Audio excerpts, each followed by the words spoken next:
Start. This is Sagar Bas. This is the third year this project has been exhibited. The first year we did the hardware of the robots. They iterated through various designs and came up with an optimum design.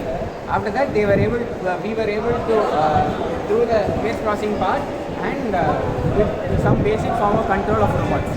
The second year, we were able to implement path planning algorithms on one robot and we were able to see. This time we have improved upon 4 aspects. I will talk about them in order. The first thing will be the hardware of the robot. Previously, the robot didn't have a lower level. So what actually was happening, there wasn't enough room for the kicker to kick the ball. So there is a solenoid mechanism which is used to actuates to kick the ball. There wasn't enough room for that. So we added another level in the bottom, another layer of acrylic and placed the solenoid kicker in the bottom. Also, there wasn't enough grip for the ball to hold it in place, for the ball to hold it, for holding its place.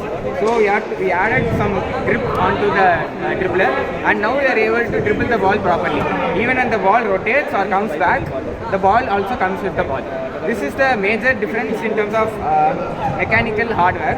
In terms of electronics, what we have done is we decided to put motor and wheel encoders so that we can do speed control of each of the motors. We were able to implement that properly, and now the robots are controlled by speed motion. Previously, they assumed the battery was full and they had just varied the PWM signal so that they can control the velocity. Now we have implemented proper velocity control of each of the motors, so we have more robust kinematics. Apart from that, previously they were using Wi-Fi module control. It's a Wi-Fi module to interface with the computer. Now we have shifted to XP. We have implemented a star network with the XP. We have a base station which is like this, which is connected to an Arduino and connected to the computer. This base station sends the data over to the main robot, to the robots, which also have an XP module. We have also changed the power supply. Previously they were using lithium polymer batteries. We have shifted to lithium ion batteries for higher power density. So this is the major hardware changes. In software, this year we have changed a lot. The thing is, we completely overhauled all the previous code and wrote from scratch. So when we wanted to do that, initially our aim was since in the first year they wanted to display the robot, they didn't concentrate on the mathematical aspects of path planning at all. So when we started from scratch, we wanted to understand everything. So we managed to create a simulation environment. This simulation environment was created so that we could understand the kinematics and the kinematics, physics and the path planning math, so that we just wanted to test whether it is a limitation of the hardware or a limitation of the algorithm. So this is a testing equipment to allow us to test whether our logic works or not.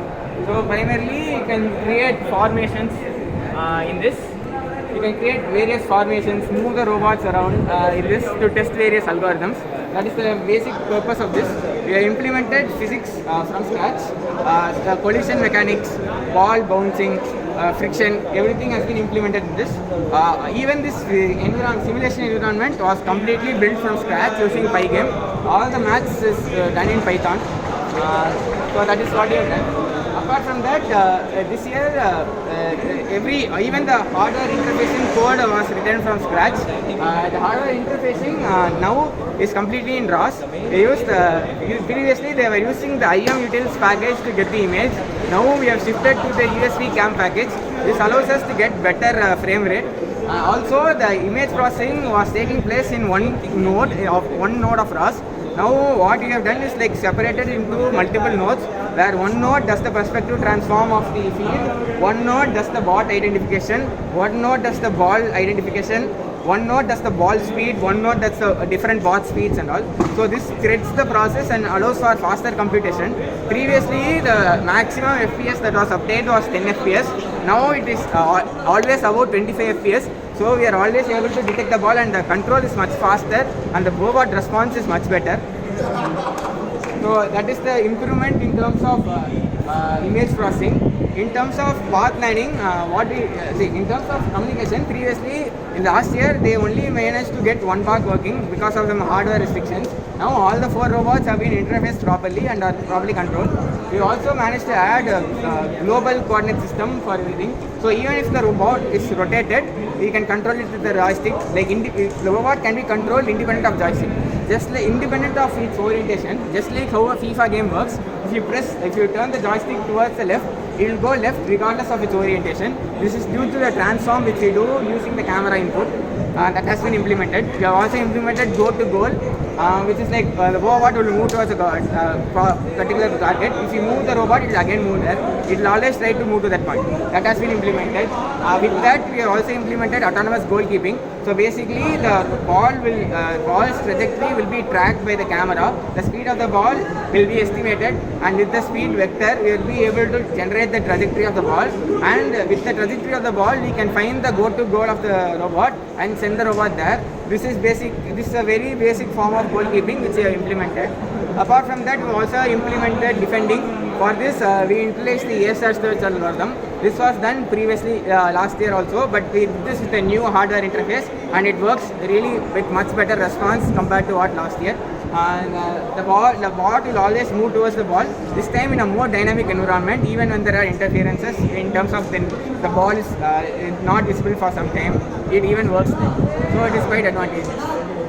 So that is all of the improvements we have done this year for SoccerBots.